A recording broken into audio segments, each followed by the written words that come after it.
defensive plan coming out is we always want to make sure that we have a strong start. And we want to make sure that we start the game with a lot of stops because that'll lead to our offense.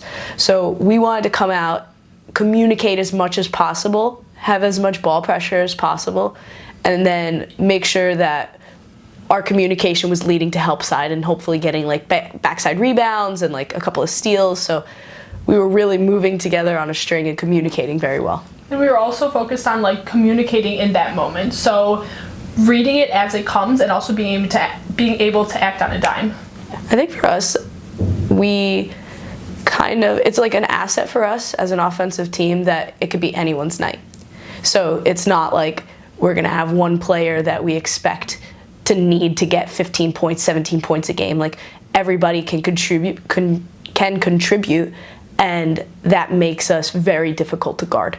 So even if one player or two players don't really have it one night, we know everybody else will pick up the slack because, we work really well as a team on the offensive end. I think it's harder to prepare against when there's not like one person that you have to stop or one scorer. So the fact that we have so many people going on all cylinders is like also just really fun basketball to play. Yeah.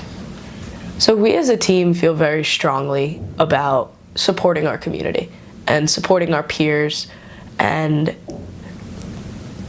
we wanted to give a representation of our values as a team. And what we value is inclusivity and fairness.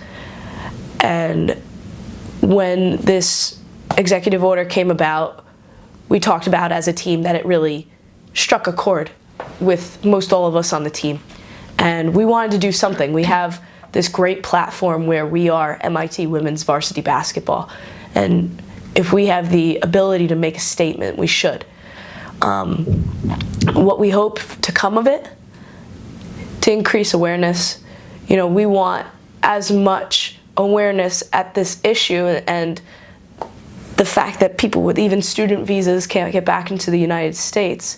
Like two of our peers here at MIT, we want to draw attention to that, so hopefully it's changed.